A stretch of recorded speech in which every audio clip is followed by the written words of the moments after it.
आज सुनेंगे कामदा एकादशी की व्रत कथा। चैत्र मास के शुक्ल पक्ष की एकादशी का नाम कामदा एकादशी है। यह समस्त पापों को नष्ट करने वाली है। जैसे अग्नि लकड़ी को जलाकर राख कर देती है, वैसे ही कामदा एकादशी के पुण्य के प्रभाव से समस्त पाप नष्ट हो जाते हैं। अब मैं आपको इसी एकादशी का महात्म सुनाती हूँ। ध्यान पूर्वक सुनिए। प्राचीन समय में भागीपुर नाम का एक नगर था, जिस पर पुंडरीक नाम का एक राजा राज करता था। राजा पुंडरीक अनेक ऐश्वर्यों से युक्त था।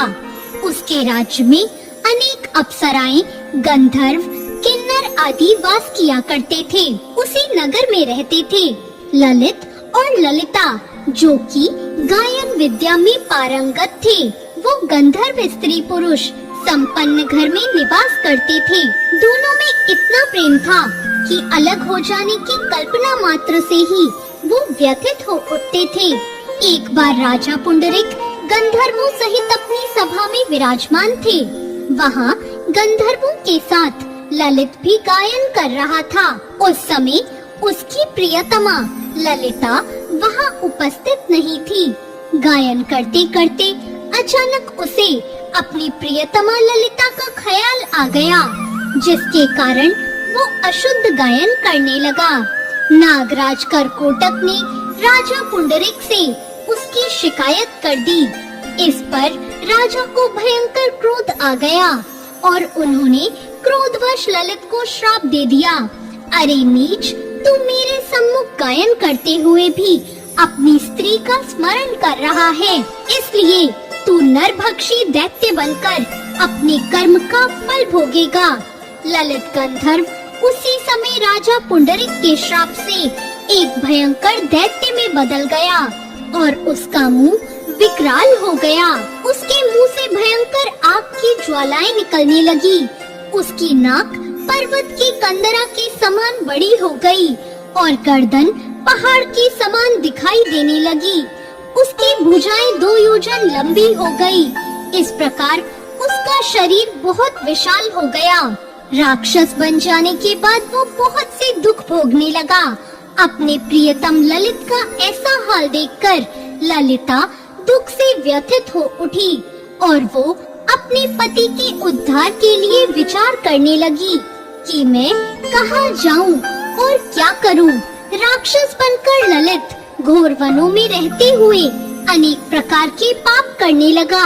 उसकी पत्नी ललिता भी उसके पीछे पीछे जाती और उसकी हालत देखकर विलाप करती।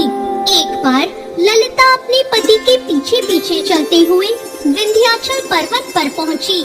उसने वहां श्रृंगी मुनि का आश्रम देखा। वो शीघ्रता से उस आश्रम में गई और मुनि के सामने दंडवत प्रणाम करके विनती पूर्वक प्रार्थना करने लगी। उसने कहा, हे महर्षि, मैं वीर धनवा नाम के गंधर्व की पुत्री ललिता हूँ। मेरा पति राजा पुंडरीक के श्राप से एक भयंकर दैत्य बन गया है। मैं अपने पति के कष्ट के कारण बहुत दुखी हूँ। हे मुनि श्रेष्ठ, आप कृपा करके उन्हें राक्षस योनि से मुक्त करने का कोई उपाय बताइए। श्रृंगी मुनि ने कहा, चैत्र मास के शुक्ल पक्ष की एकादशी का नाम कामदा है। उसके व्रत से प्राणी के सभी मनोरथ शीघ्र पूर्ण हो जाते हैं। यदि तू उसके व्रत के पुण्य को अपने पति को दे देगी, तो वो सहज ही राक्षस योनि से मुक्त हो जाएगा और राजा के श्राप का अंत हो जाएगा। ऋषि के कहे अनुसार ललिता ने श्रद्धा पूर्वक उस व्रत को किया और द्वादशी के दिन ब्राह्मणों के समक्ष अपने व्रत का फल अपने पति को दे दिया और ईश्वर से प्रार्थना करने लगी, हे प्रभु, मैंने ये जो उपवास किया है उसका फल मेरे पति देव को मिले, जिससे उनकी राक्षस योनि से शीघ्र मुक्ति हो जाए।